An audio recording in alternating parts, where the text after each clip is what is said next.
Hello everyone, एक बार फिर से स्वागत है आपके अपने यूट्यूब चैनल बी स्टडी 91 में। फ्रेंड्स, आज की इस वीडियो में हम देखेंगे फ्यूचर परफेक्ट टेंस के सेंटेंसेस।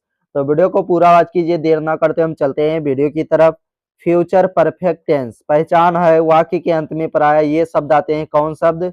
जैसे चुका होगा, चुके होंगे या चुकी होगी, या लिया होगा, दिया होगा, गया होगा या गई होगी। ये सब जब आएंगे तो आपको समझ जाना है कि ये फ्यूचर परफेक्ट टेंस के सेंटेंसेस हैं।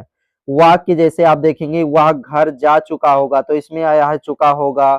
मैं काम पूरा कर चुका होऊंगा, तो इसमें भी आया है चुका होऊंगा। वह खाना खा चुके होंगे, तो इसमें भी आया है चुके होंगे। तो जब भी वाक्य के अंत में आए चुका होगा, चुकी होंगी या चुके होंगे, या लिया होगा, दिया होगा, तो आपको समझ जाना है कि ये फ्यूचर परफेक्ट टेंस के सेंटेंसेस हैं। चलिए वाक्य हम बना लेते हैं, ट्रांसलेट कैसे करते हैं इस तरह के वाक्य। तो चलिए अब हम वाक्य देख लेते हैं कैसे बनाते हैं।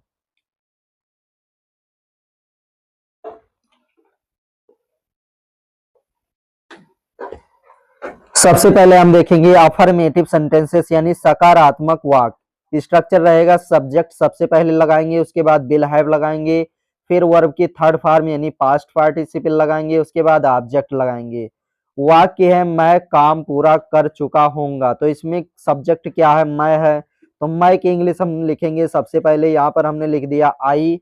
उसके बाद हम लगाएंगे स्ट्रक्चर के अकॉर्डिंग विल हैव, तो हमने लगा दिया विल हैव।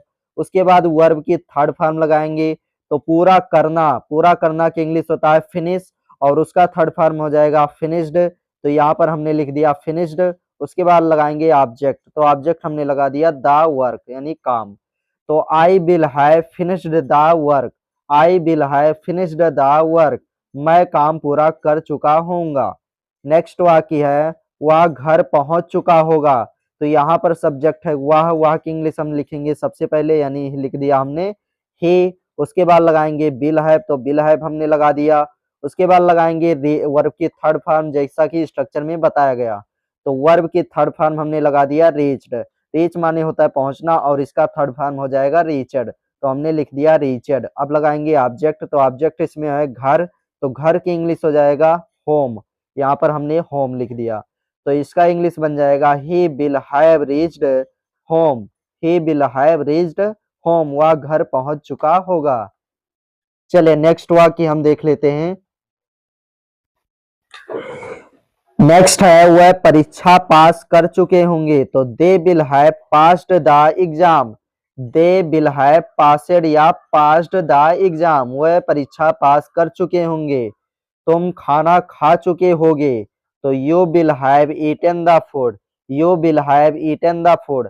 हम दिल्ली जा चुके होंगे, तो we will have gone to Delhi, we will have gone to Delhi, हम दिल्ली जा चुके होंगे।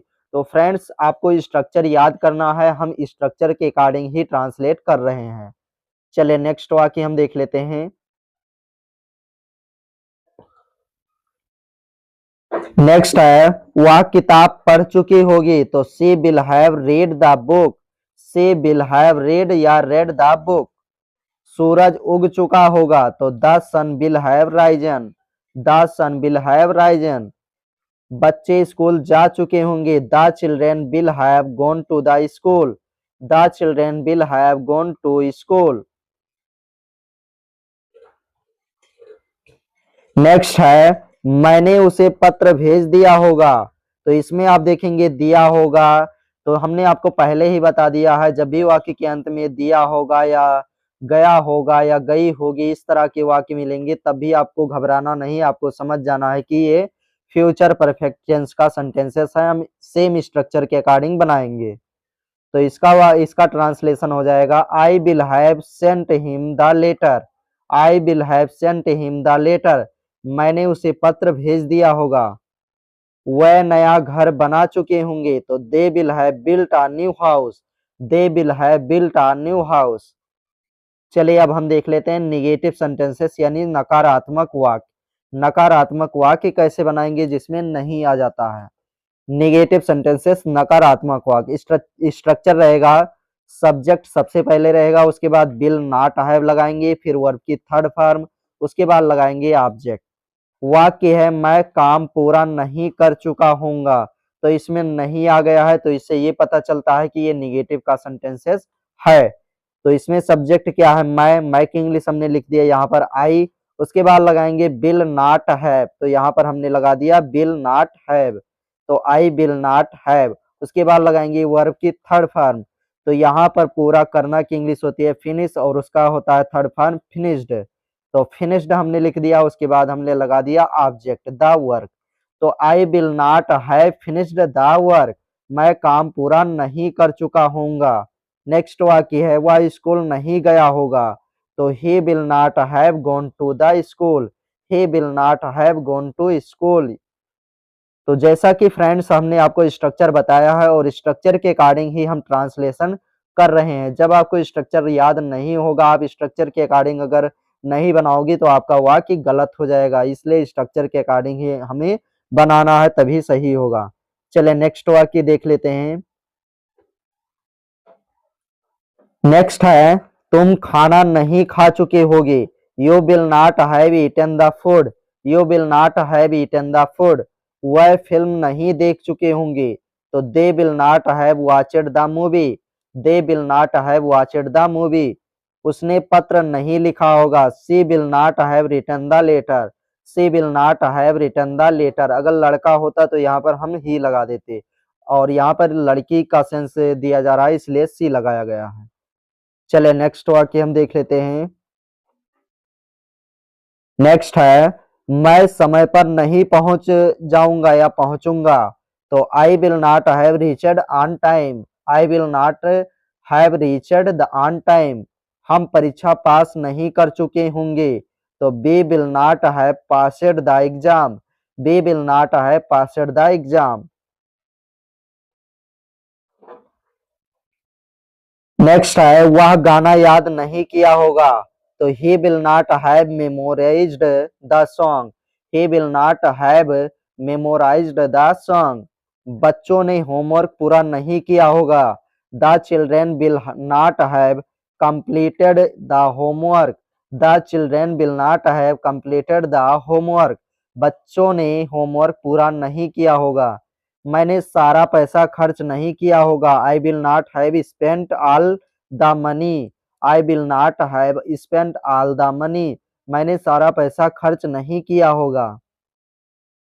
चलिए अब हम देख लेते हैं इंट्रोगेटिव सेंटेंसेस यानी प्रश्नवाचक वाक्य। इंट्रोगेटिव सेंटेंसेस प्रश्नवाचक वाक्य, इसके लिए स्ट्रक्चर रहेगा बिल का प्रयोग सबसे पहले करेंगे, उसके बाद सब्जेक्ट लगाएंगे, और सब्जेक्ट के बाद लगाएंगे हैव के बाद लगाएंगे वर्ब की थर्ड फॉर्म, उसके बाद लगाएंगे ऑब्जेक्ट और फिर क्वेश्चन मार्क। वाक्य है क्या तुम काम पूरा कर चुके होगे, क्या तुम काम पूरा कर चुके होगे। तो यहाँ पर स्ट्रक्चर के अकॉर्डिंग सबसे पहले लगाएंगे बिल, बिल हमने लगा दिया। उसके बाद लगाएंगे सब्जेक्ट, तो सब्जेक्ट इसमें है तुम की इंग्लिश हमने लिख दिया यहाँ पर यू। उसके बाद लगाएंगे हैव, तो हमने लगा दिया हैव, बिल यू हैव। उसके बाद लगाएंगे वर्ब की थर्ड फॉर्म, तो यहाँ पर पूरा करना की इंग्लिश होता है फिनिश, तो उसका थर्ड फॉर्म हो जाएगा फिनिश्ड, तो फिनिश्ड हमने लिख दिया। उसके बाद लगा दिया ऑब्जेक्ट देन द वर्क, तो bill you have finished the work, bill you have finished the work, क्या तुम काम पूरा कर चुके होगे। नेक्स्ट वाक्य है क्या वह घर पहुंच चुका होगा, तो will he have reached home, will he have reached home. Next है क्या वह परीक्षा पास कर चुके होंगे, will they have passed the exam, will they have passed the exam. क्या तुम खाना खा चुके होगे, will you have eaten the food, will you have eaten the food. क्या हम दिल्ली जा चुके होंगे, will we have gone to Delhi, will we have gone to Delhi. Friends हम स्ट्रक्चर के अकॉर्डिंग ही बना रहे हैं, तो आपको स्ट्रक्चर याद रखना है, तभी आपका वाक्य सही होगा, और उसी के अकॉर्डिंग ही आप बनाओगे तो कभी गलती नहीं होगा। चले नेक्स्ट वाक्य देख लेते हैं।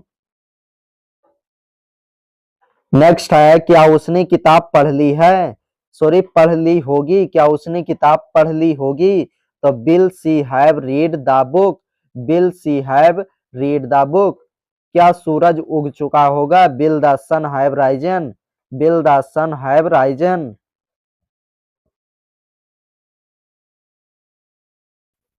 नेक्स्ट है, क्या बच्चों ने होमवर्क पूरा कर लिया होगा? Will the children have completed the homework? Will the children have completed the homework? क्या तुमने उसे पत्र भेज दिया होगा? Will you have sent him the letter? Will you have sent him the letter? क्या वह नया घर बना चुके होंगे? Will they have built a new house? Will they have built a new house? क्या वह नया घर बना चुके होंगे? सो आज के लिए बस इतना ही गाइस, और वीडियो अच्छा लगा हो तो वीडियो को लाइक करें, और इस रोज इसी तरह इंग्लिश सीखने के लिए हमारे चैनल को अभी सब्सक्राइब करें और बेल आइकन को जरूर दबाएं। तो चलते हैं अगली वीडियो में, फिर मिलते हैं, तब तक के लिए बाय बाय, टेक केयर, धन्यवाद।